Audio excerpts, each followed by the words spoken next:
你會問，喂，而家仲值唔值得投資啊？我會話咧，其實咧主要支持位咧，而家係喺50蚊度，咁啊有機會咧可能會再落翻50蚊，再彈翻上嚟嘅。咁但係隨住咧內地嘅股市啊，或者咧樓市開始企穩咧，相信咧而家平保咧係值得投資嘅。咁當然啦，用翻我哋最常用嘅伎倆啦，分段吸納啦，咁你可以而家買得住。咁啊，如果真係跟大市回調嘅話，再調到去50蚊嘅時候，你可能再加注。咁所以咧唔好大注買，咁啊慢慢等對機會。本片純屬個人分享同教育用途，並非投資建議。本人並未持有任何相關牌照，投資一定有風險，盈虧請自行承擔。詳細免責聲明，請參閱資訊欄。TNL 幫你睇清市場機會。大家好啊，歡迎大家嚟到 TNL 投資頻道。今日咧我會同大家講一隻巨無霸。咁啊，平時大家可能覺得喂，長和好似有萬幾兩萬億嘅資產，已經好巴閉喎。但係我會話俾你知，今日咧我哋講嘅一隻股票咧，係管理緊13.9億人民幣嘅資產啊，即係等於兩個或者兩個多啲嘅香港啊，一個台灣咁大嘅 GDP 啊。冇錯，呢隻就係中國國企裏邊嘅巨無霸，中國平安。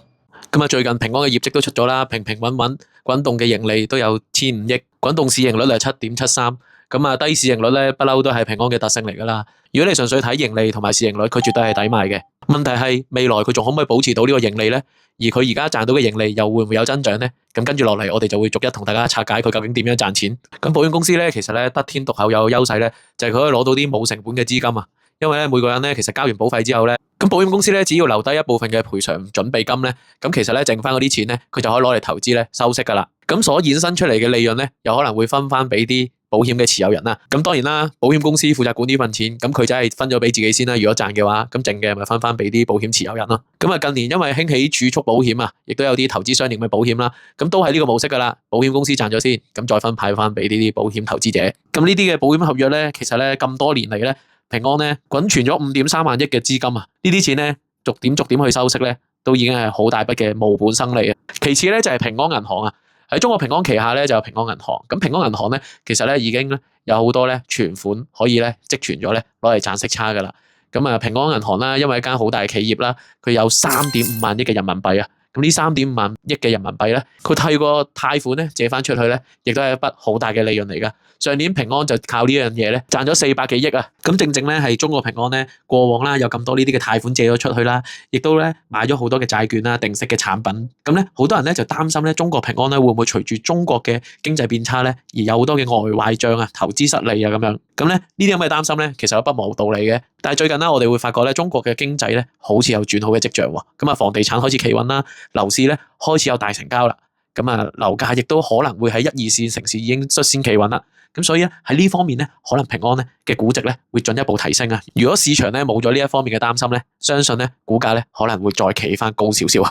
咁頭先都講啦，其實中國平安咧有接近咧1萬億嘅投資咧係投資喺股票啊！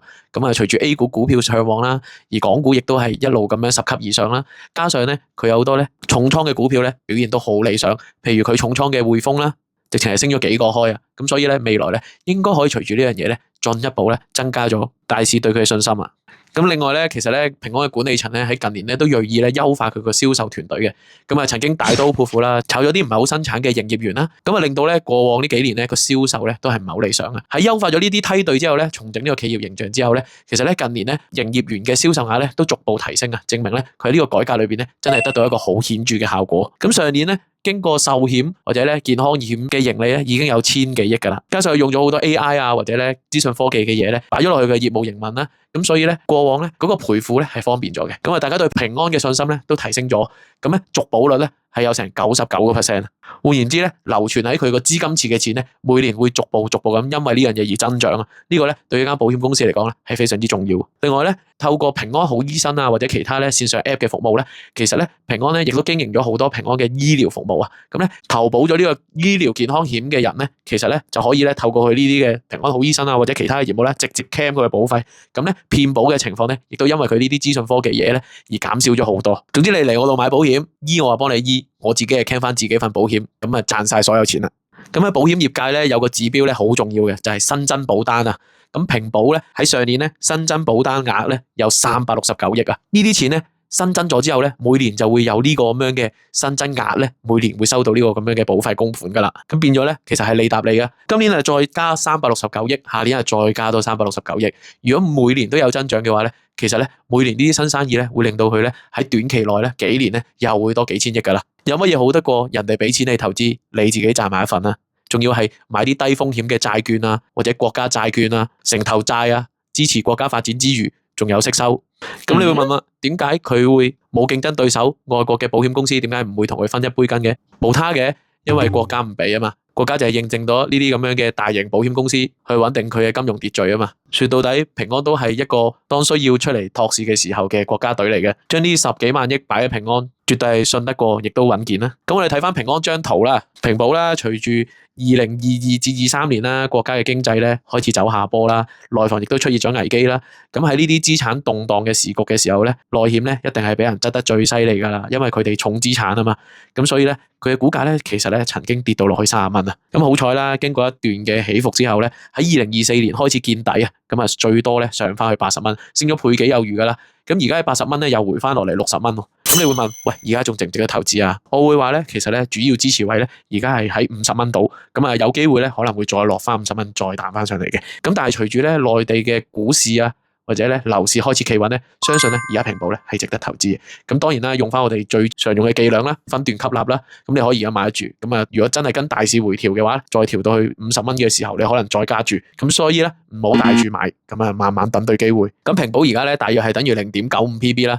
咁如果喺保險業嚟講咧，其實咧除咗睇佢淨資產之外咧，啲人咧會睇埋佢嘅 EV 值嘅。EV 咧就係淨資產之餘咧，再加埋佢嘅盈利能力嘅一個估值嚟嘅。如果計佢嘅 EV 值咧，其實咧平保已經係值83.7蚊噶啦。咁如果83.7蚊人民幣嘅話咧，已經接近95蚊港紙啊。95蚊咧，其實離開而家嘅60蚊水位咧，已經有60% 嘅潛在升幅噶啦。咁啊，如果我哋考慮到咧，如果平保咧係以過往咧可以去到1.3倍或者2倍嘅 PEV 嘅話咧，再加上咧管理嘅資產咧再提升嘅話咧，呢啲息差嘅業務咧帶來嘅收入同埋盈利咧，相信咧平保咧可以破翻過往嘅高位咧，去到82蚊嘅。但係期望歸期望啦，可能呢樣嘢咧要去到長線投資3-4年後先可以見到啊。咁當然啦，大市如果癲起上嚟，一陣就到啦。所以咧，如果想有更加多倍數嘅升幅咧，我覺得咧大家可以分段吸納，平啲又再買啲，而家買少少先。畢竟呢隻都係超級巨無霸，成萬億市值啊，咁所以咧都算穩穩陣陣嘅。你又對平保有啲咩睇法？歡迎你留言同我哋討論下。